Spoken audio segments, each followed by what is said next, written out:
Can you even imagine waking up after doctors removed both hands and both feet? The realization that you suddenly have no idea how to brush your teeth or go out on a date, not to mention start a family or dress a child. Well, a few years ago, a lovely young woman named Lindsay S. experienced just that, but somehow managed to hold on to the dream of somehow being able to touch again. And what happened next is nothing short of incredible.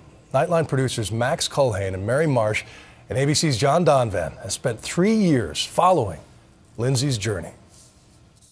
So I can move. It is the simplest thing, the grasp of one hand inside another.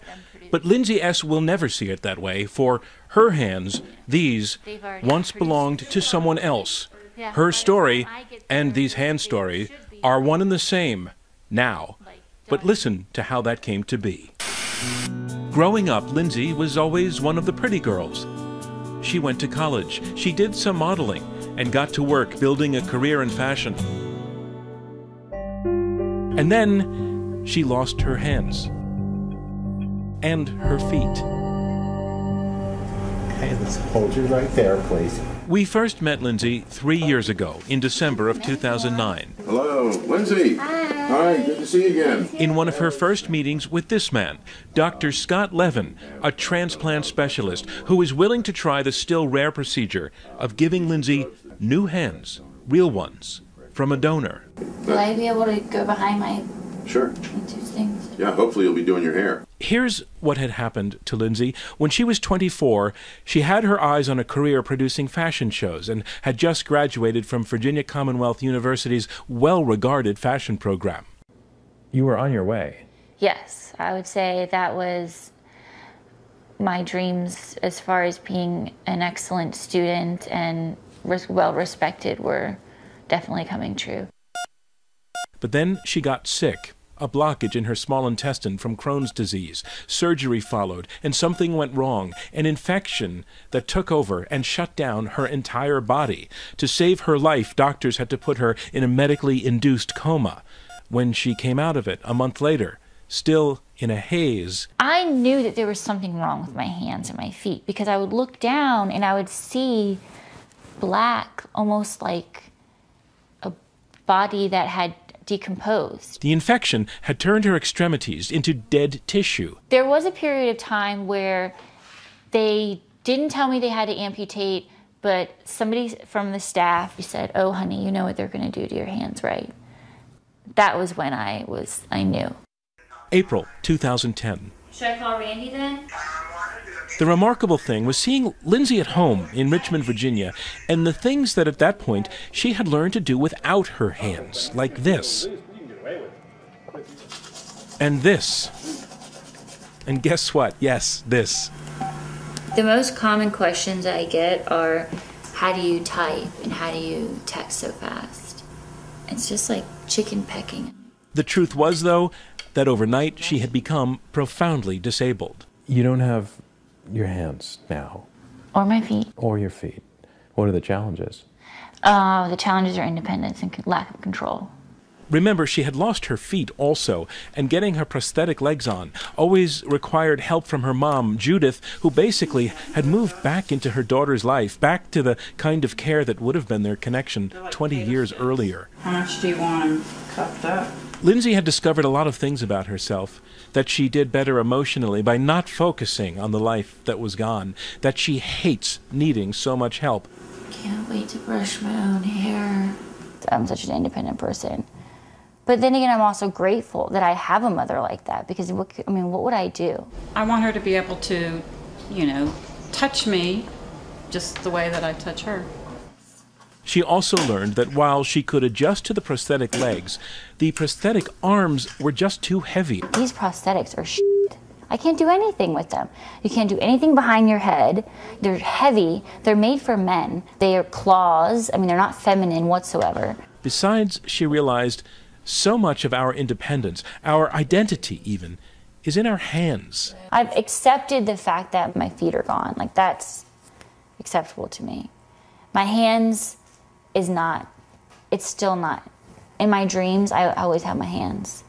I wanted to try to get this other knee up December 2010. Over the past year, Lindsay had been working out diligently. Part of the commitment she made to qualify for a transplant is that she stay in shape. Have you fallen? Yeah, I fall. Yeah, most of us, if you fall, you want to go like that, but you can't Right. do that. So what do you do? I mean, essentially, I still do the same thing, but I cover my, face and just fall on my elbows. She is just so tough in these moments, working her body like this. But back in her apartment, she talks about her body again and what she sees now in a different way. People used to turn and look at me when I walked down the street because of how beautiful I was. Now they turn and look at me because I'm in a wheelchair and I have no hands and feet. I'm a little micromanaging, so it's okay. And what that has told her? What does it matter what my hair looks like? What does it matter what I'm wearing so much? But hands, they matter, not just as much as before, more. I try to defy what everybody else says is impossible. They said I wasn't going to live, I lived. They said I wasn't going to walk, I'm going to walk. They said I won't have my hands, I'm going to have my hands.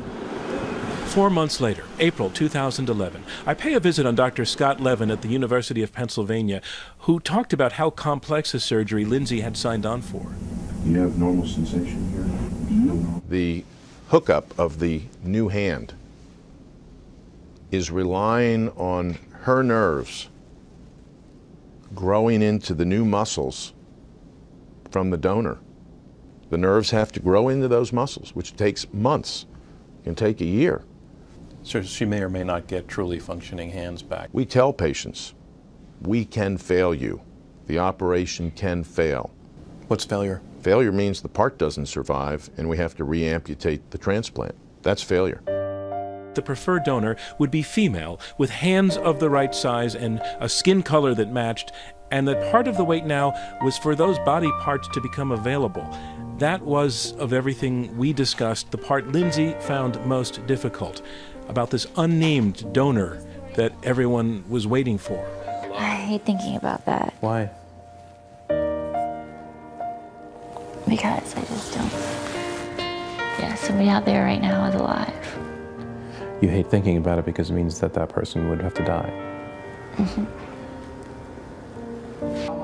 I think that whomever the hands will be carried out with purpose. They're not just going to be used to look pretty.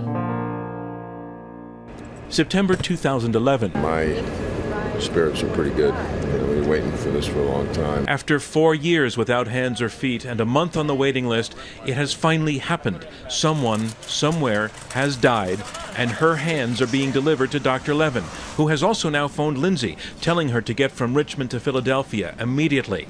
They have only hours to get this done. When the phone rang, what did he say? There's a donor ready for you. And I think my mom and I's both jaws dropped. There is a lot of prepping to do in a hurry. But Lindsay and her mother pause for a moment. Our first thing that we did was we prayed for the family who lost their young daughter. And then it begins. Bye, Lou. For the next 11 and a half hours, the surgery proceeds. Separate skin, separate muscle biopsy at this point in time. 2 separate teams, one dedicated to the left hand, one working on the right. An operation so cutting edge, surgeons have only attempted it 70 or so times in the past 15 years.